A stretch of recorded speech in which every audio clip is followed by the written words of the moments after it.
Chapitre 12. Le miroir du Rised.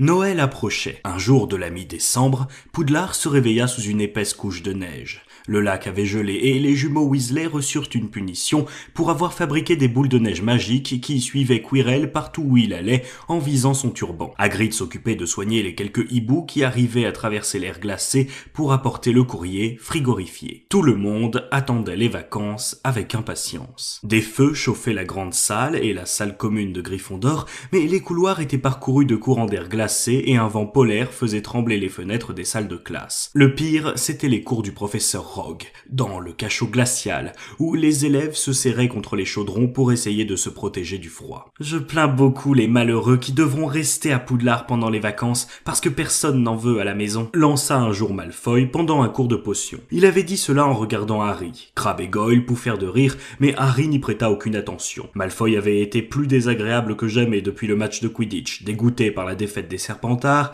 il avait essayé de mettre les rieurs de son côté en répétant partout que la prochaine fois on pourrait remplacer Harry par un crapaud en train de bâiller. Mais il s'était très vite rendu compte que la plaisanterie n'amusait personne, car tout le monde avait été impressionné par la virtuosité avec laquelle Harry avait réussi à s'accrocher à son balai. Jaloux et furieux, Malfoy se consolait en saisissant toutes les occasions de rappeler que Harry n'avait pas de famille digne de ce nom. Harry, en effet, n'irait pas à Private Drive pour Noël. Le professeur McGonagall était passé dans les classes la semaine précédente pour faire la liste des élèves qui resteraient à Poudlard pour les vacances et il avait été le premier à s'inscrire. Mais il n'en éprouvait aucun regret. Au contraire, il allait probablement connaître le meilleur Noël de sa vie. Ron et ses frères passeraient également leurs vacances au collège, car Monsieur et Madame Weasley devaient se rendre en Roumanie pour aller voir leur fils Charlie. Lorsqu'ils sortirent du cours de potions, un énorme sapin avançait dans le couloir en haletant, soufflant, ahanant. Les deux pieds immenses qu'on voyait dépasser trahissaient la présence de Hagrid derrière le sapin. « Vous avez besoin d'aide ?» demanda Ron en passant la tête parmi les branchages. « Non, ça va, merci. » « Vous pourriez dégager le chemin » lança derrière eux la voix sèche de Malfoy. « Tu essayes de te faire un peu d'argent de poche, Weasley ? Tu vises la place de garde-chasse quand tu sortiras de Poudlard ? C'est vrai que pour quelqu'un de ta famille, la cabane de Hagrid doit avoir l'air d'un palace. » Ron se rua sur Malfoy au moment même où Rogue montait l'escalier. « Weasley !»« Il a été provoqué, professeur !» dit Hagrid en montrant sa grosse tête hirsute derrière le sapin. « Malfoy a insulté sa famille. »« C'est possible, Hagrid, mais il est interdit de se battre à Poudlard, » répliqua Rogue d'un ton doucereux. 5 points de moins pour Gryffondor, Weasley, et estimez-vous heureux que ce ne soit pas davantage. Allez, filez maintenant. Avec un ricanement, Malfoy, Crabbe et Goyle avancèrent dans le couloir en repoussant le sapin qui répandit des aiguilles sur le sol. « Je l'aurai, » dit Ron entre ses dents. « Un de ces jours, je l'aurai. Je les déteste, ces deux-là, » ajouta Harry. « Rogue et Malfoy. »« Allons, un peu de gaieté, c'est bientôt Noël, » dit Hagrid. « Venez un peu avec moi, on va aller voir la grande salle. C'est une merveille. » Tous trois suivirent Hagrid et son arbre jusqu'à la grande salle où le professeur McGonagall et le professeur Flitwick s'affairaient à installer les décorations. « Ah, Hagrid, le dernier arbre. Mettez-le tout au bout, là-bas, s'il vous plaît. » La grande salle était magnifique. Des guirlandes de gui et de houx étaient suspendues au mur, et pas moins d'une douzaine d'arbres de Noël se dressaient tout autour de la salle, certains recouverts de glaçons scintillants, d'autres de centaines de chandelles allumées. « Il reste combien de jours avant les vacances ?» demanda Hagrid. « Un seul, » répondit Hermione. « Au fait, Harry, Ron, nous avons encore une demi-heure avant le déjeuner. Nous devrions aller à la bibliothèque. »« Tu as raison, » dit Ron, s'arrachant à la contemplation du professeur Flitwick qui faisait apparaître au bout de sa baguette magique des boules d'or qu'il accrochait aux branches du nouveau sapin. « La bibliothèque ?» dit Hagrid en les suivant dans le hall. « Juste avant les vacances. Vous êtes vraiment passionné. »« Oh, ce n'est pas pour travailler, » répondit Harry d'un ton joyeux. « Mais depuis que vous avez parlé de Nicolas Flamel, on essaye de savoir qui c'est. »« Quoi ?» s'exclama Hagrid interloqué. « Écoutez-moi, je vous ai dit de laisser tomber. Ce que le chien garde, ce n'est pas votre affaire. »« On veut simplement savoir qui est Nicolas Flamel, c'est tout, » dit Hermione. « À moins que vous ne vouliez nous le dire vous-même, pour nous épargner d'autres recherches, » ajouta Harry. « Nous avons déjà consulté des centaines de livres et nous n'avons rien trouvé. Pourtant, je suis sûr d'avoir lu son nom quelque part. Je ne dirai rien, répondit simplement Hagrid. Dans ce cas, on cherchera tout seul, dit Ron. Et ils filèrent vers la bibliothèque tandis que Hagrid les regardait d'un air mécontent. Le nom de Nicolas Flamel était le seul indice dont il disposait pour essayer de découvrir ce que Rogue voulait voler, mais pour l'instant, il n'avait pas trouvé trace du personnage dans les dizaines d'ouvrages consultés. Ils ne savaient pas très bien par où commencer, car ils ignoraient ce que Nicolas Flamel avait fait qui soit digne de figurer dans un livre. Il n'était pas dans les grands sorciers du XXe siècle, ni dans les noms célèbres du monde magique contemporain, ni dans les grandes découvertes magiques, encore moins dans les études des récents progrès de la sorcellerie. Il restait des milliers et des milliers de livres sur les étagères. Feuilleter tous ces volumes représentait une tâche immense, mais il n'avait pas renoncé pour autant. Hermione étudia une liste de titres et de thèmes qui pouvaient faire allusion à Nicolas Flamel, tandis que Ron se promenait le long des étagères en prenant des livres au hasard. Harry, lui, s'était aventuré du côté de la réserve, mais il fallait un mot de l'un des professeurs pour avoir accès aux ouvrages qu'on y conservait, et il savait bien qu'il n'obtiendrait jamais une telle autorisation. Les livres de la réserve traitaient de magie noire, une matière qui n'était jamais enseignée à Poudlard. Seuls quelques étudiants de dernière année, qui faisaient des recherches poussées sur la défense contre les forces du mal, pouvaient les consulter. « Qu'est-ce que tu cherches, mon garçon ?»« Rien, » dit Harry. Madame Pince, la bibliothécaire, le menaça d'un plumeau. « Dans ce cas, tu ferais mieux de filer. » Allez, dehors !» N'ayant trouvé aucun prétexte plausible pour justifier sa présence, Harry se résigna à quitter la bibliothèque. Avec Ron et Hermione, ils avaient décidé qu'il valait mieux ne pas demander à Madame Pince où ils pourraient dénicher des renseignements sur Nicolas Flamel. Ils ne pouvaient pas prendre le risque que Rogue découvre ce qu'il cherchait. Harry resta dans le couloir en attendant que les deux autres trouvent quelque chose, mais il n'avait pas beaucoup d'espoir. Leur recherche avait duré 15 jours, mais comme ils n'avaient pu y consacrer que quelques moments par-ci par-là, entre deux cours, il n'était pas surprenant qu'ils aient fait chou blanc. Ils auraient eu besoin de rester beaucoup plus longtemps à la bibliothèque sans avoir continuellement Madame Pince sur le dos. 5 minutes plus tard, Ron et Hermione rejoignirent Harry en faisant non de la tête et ils allèrent déjeuner. « Vous continuerez à chercher pendant que je ne serai pas là, hein ?» dit Hermione. « Et si jamais vous trouvez quelque chose, envoyez-moi tout de suite un hibou. »« Tu pourrais demander à tes parents s'ils savent quelque chose sur Flamel, » suggéra Ron. « Avec eux, tu ne risques rien. »« Rien du tout, en effet, » assura Hermione. « Ils sont dentistes. » Lorsque les vacances commencèrent, Ron et Harry eurent beaucoup trop d'occasions de s'amuser pour penser à Nicolas Flamel. Ils avaient le dortoir pour eux tout seuls et la salle commune ne rassemblait plus grand monde, ce qui leur permettait de s'installer dans les meilleurs fauteuils près du feu. Ils restaient assis des heures entières à manger tout ce qu'ils trouvaient à faire cuire à la broche,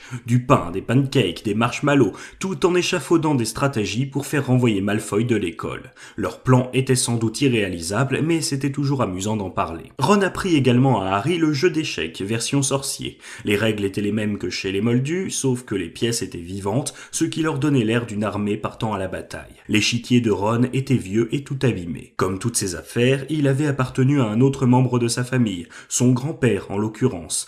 L'âge des pièces, cependant, constituait plutôt un avantage, car depuis le temps qu'il les fréquentait, Ron les connaissait si bien qu'il n'avait aucun mal à leur faire ce qu'ils voulaient. Harry, en revanche, jouait avec des pièces que Seamus Finnegan lui avait prêtées et qui ne lui faisaient aucune confiance. Il ne savait pas très bien jouer et les pièces contestaient sans cesse ses décisions, ce qui jetait la confusion dans le jeu. « Allons, ne m'envoie pas là-bas !» disait le fou ou la tour. « Tu n'as donc pas vu son cavalier ? Oh, tiens, envoie plutôt celui-là.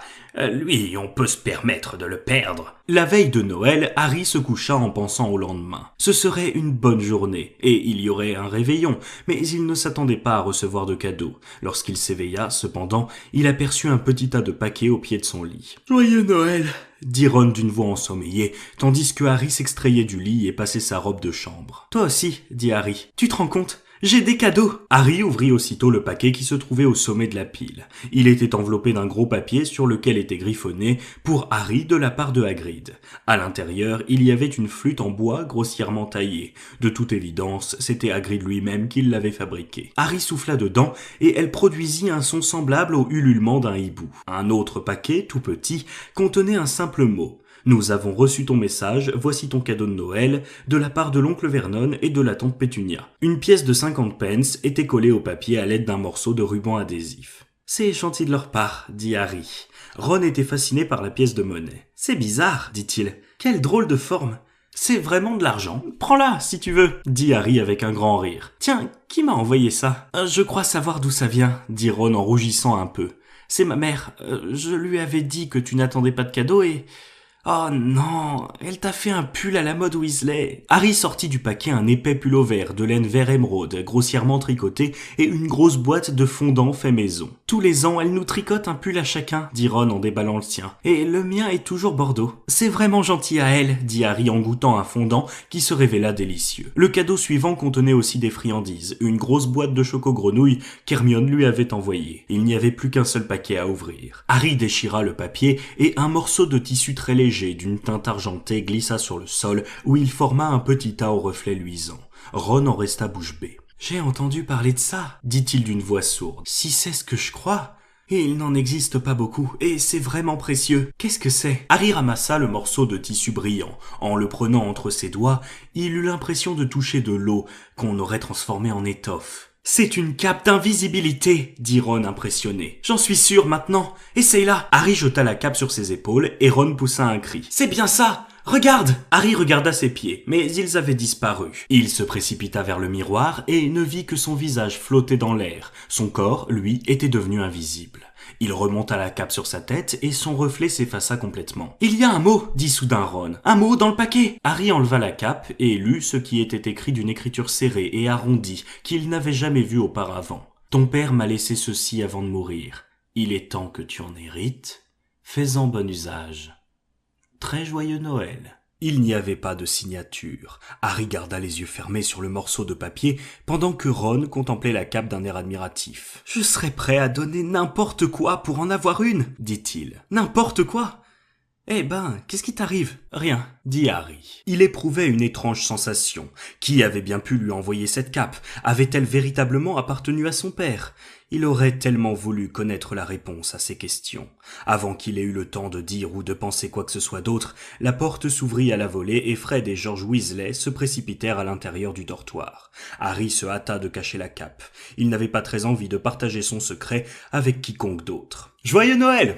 Regarde !»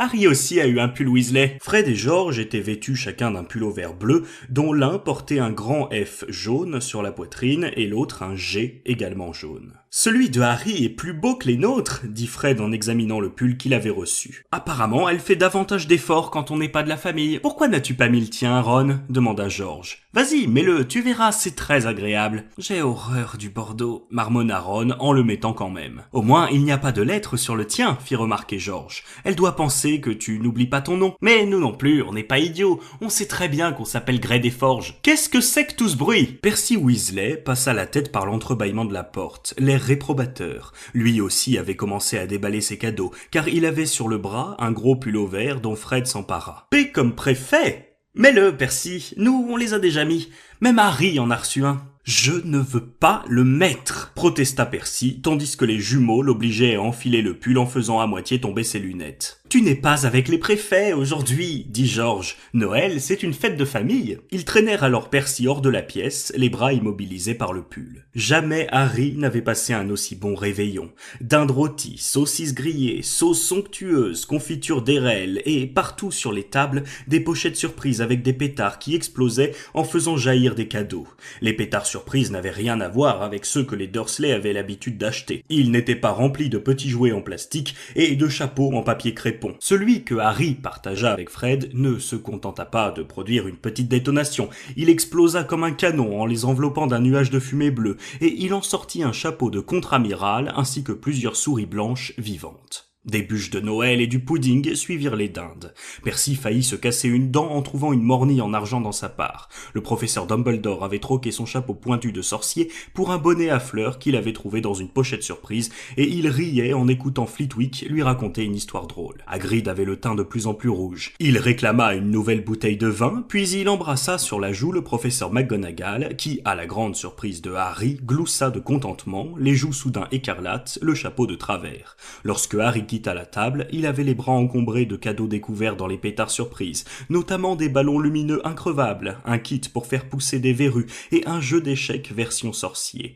Les souris blanches avaient disparu et Harry avait la désagréable impression qu'elles avaient servi de dîner à Mystaigne. Harry et les Weasley passèrent l'après-midi à faire des batailles de boules de neige dans le parc. Puis, frigorifiés, mouillés, essoufflés, ils retournèrent auprès du feu devant la cheminée de la salle commune de Gryffondor où Harry étrenna son jeu d'échecs en se se faisant battre à plat de couture par Ron. Il songea qu'il n'aurait pas perdu aussi facilement si Percy ne s'était pas autant acharné à l'aider. Ils allèrent ensuite prendre un thé accompagné de sandwichs à la dinde, de petites crêpes, de gâteaux à la confiture et de pudding de Noël. Somnolents et le ventre plein, ils regardèrent Percy se lancer à la poursuite de Fred et de George dans toute la tour de Gryffondor pour récupérer son insigne de préfet qu'il lui avait volé. Jamais il ne s'était autant amusé à Noël. Pourtant, quelque chose n'avait cessé de lui tourner dans la tête tout au long de la journée, la cape d'invisibilité et son mystérieux expéditeur. Ron, le ventre plein de dinde rôtie et libre de toute préoccupation, tomba endormi dès qu'il eut tiré les rideaux de son baldaquin. Harry, lui, se pencha pour prendre la cape d'invisibilité qu'il avait cachée sous son lit. Son père. Elle avait appartenu à son père. Plus douce que la soie, aussi légère qu'un souffle d'air, l'étoffe lui coulait entre les doigts comme l'eau d'un ruisseau. « Fais-en bon usage » était-il écrit sur le mot. Il voulait l'essayer dès maintenant, à l'instant même, et il s'enveloppa dans la cape. En regardant à ses pieds, il ne vit que des ombres et la tache d'un rayon de lune. C'était une impression très étrange. « Fais-en bon usage ». Harry se sentit soudain parfaitement réveillé. Grâce à sa cape, le château tout entier lui était ouvert. Debout dans l'obscurité et le silence, il éprouva un sentiment d'excitation. Il pouvait aller où bon lui semblait à présent, et Rusard n'en saurait jamais rien. Ron grogna dans son sommeil. Fallait-il le réveiller ? Quelque chose l'en empêcha. C'était la cape de son père. Cette fois, la première fois, il voulait être seul. Il quitta sans bruit le dortoir, descendit l'escalier, traversa la salle commune et passa par le trou que dissimulait le portrait. « Qui est là ?» couina la grosse dame. Harry ne répondit pas. Il se hâta le long du couloir. Où aller ? Il s'arrêta et réfléchit, le cœur battant. Puis l'idée lui vint, la réserve de la bibliothèque. Il pourrait lire autant qu'il voudrait, il pourrait passer le temps qu'il faudrait pour découvrir qui était Nicolas Flamel. Il se mit en chemin en serrant la cape autour de lui. La bibliothèque était plongée dans les ténèbres. Il y régnait une atmosphère un peu effrayante. Harry alluma une lampe pour voir où il allait. On aurait dit que la lampe flottait en l'air, et bien que Harry en sentît le poids au bout de son bras, la vue de cette lueur qui semblait se promener toute seule lui fit peur. La réserve se trouvait tout au fond. Il enjamba avec précaution le cordon qui séparait les livres interdits du reste de la bibliothèque et tendit la lampe pour lire les titres des ouvrages alignés sur les étagères. Et ils ne lui disaient pas grand-chose. Leurs lettres dorées, ternies, usées, formaient des mots que Harry ne comprenait pas. Certains livres n'avaient pas de titre du tout. L'un des volumes était maculé d'une tache sombre qui donnait l'horrible impression d'être du sang. Harry sentit ses cheveux se dresser sur sa nuque. Peut-être son imagination lui jouait-elle des tours, peut-être pas. En tout cas, il crut entendre un faible chuchotement qui provenait des rangées de livres, comme s'il savait que quelqu'un se trouvait là, qui n'aurait pas dû y être. Il fallait commencer quelque part. Posant la lampe par terre, il s'intéressa à l'étagère du bas. Un gros volume noir et argent attira son regard. Il était si lourd qu'il eut du mal à le prendre. Il le mit en équilibre sur ses genoux, et le livre tomba ouvert sur le sol. Un hurlement suraigu, à glacer le sang, retentit alors dans le silence de la bibliothèque. C'était le livre qui criait. Harry le referma d'un coup sec, mais le hurlement continua. Une note assourdissante, toujours la même. Harry tomba en arrière, renversant sa lampe qui s'éteignit instantanément. Saisi de panique, il entendit des bruits de pas qui résonnaient dans le couloir. Il remit tant bien que mal le livre sur l'étagère, prit la fuite à toutes jambes et se retrouva face à Rusard au moment où celui-ci arrivait devant l'entrée de la bibliothèque. Les yeux pâles et furieux du gardien le regardèrent sans le voir. Harry parvint à se faufiler entre le mur et lui, puis fonça dans le couloir, tandis que résonnait encore à ses oreilles le cri perçant du livre. Il s'arrêta soudain devant une haute armure. Il avait été si occupé à mettre la plus grande distance possible entre la bibliothèque et lui qu'il n'avait pas fait attention à la direction qu'il avait prise. À cause de l'obscurité, peut-être, il était incapable de reconnaître l'endroit où il se trouvait. Il entendit alors la voix de Rusard. « Vous m'avez demandé de vous avertir directement si quelqu'un venait rôder la nuit dans la bibliothèque, professeur. Et je suis sûr qu'il y avait quelqu'un dans la bibliothèque, dans la réserve, très précisément. » Harry se sentit pâlir. Il ne savait pas où il était, mais Rusard devait connaître un raccourci, car sa petite voix grasseillante se rapprochait.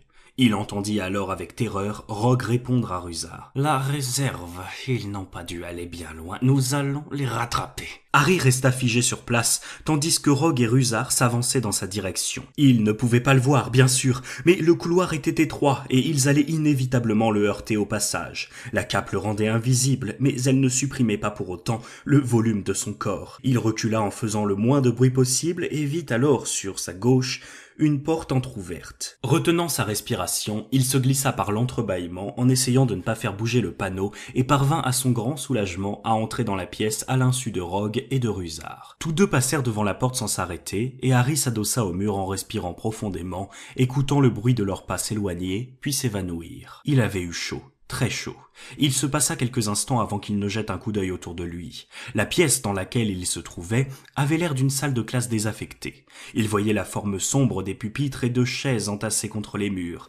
Il y avait également une corbeille à papier retournée. Il remarqua aussi, appuyé contre le mur d'en face, quelque chose qui ne semblait pas appartenir au mobilier habituel d'une salle de classe, quelque chose que quelqu'un avait dû ranger là pour s'en débarrasser. C'était un miroir magnifique qui montait jusqu'au plafond avec un cadre d'or sculpté posé sur 2 pieds pourvu de griffes comme des pattes d'animal. Une inscription était gravée au-dessus du miroir. Harry déchiffra « Rised erlu, hoc not et si amegasive, not sap ert nomen ege ». À présent qu'il n'entendait plus Rogue ni Rusard, sa panique s'était calmée. Il s'approcha du miroir pour s'y contempler, mais il était toujours invisible. Il fit un pas en avant et dut alors se plaquer une main sur la bouche pour étouffer un cri d'horreur. Il se retourna brusquement et son cœur cogna contre sa poitrine, encore plus fort que lorsque le livre s'était mis à hurler, car son reflet était apparu, mais il n'était pas seul. Il y avait un groupe de gens qui se tenaient derrière lui. La pièce était vide, cependant. La respiration haletante, il se tourna lentement vers le miroir. Il vit à nouveau son reflet, livide, apeuré, et derrière lui, au moins 10 autres personnes. Harry regarda par-dessus son épaule. La pièce était toujours vide. Ou alors, eux aussi étaient peut-être invisibles, mais ce miroir avait la faculté de les refléter quand même. À nouveau, il regarda le miroir.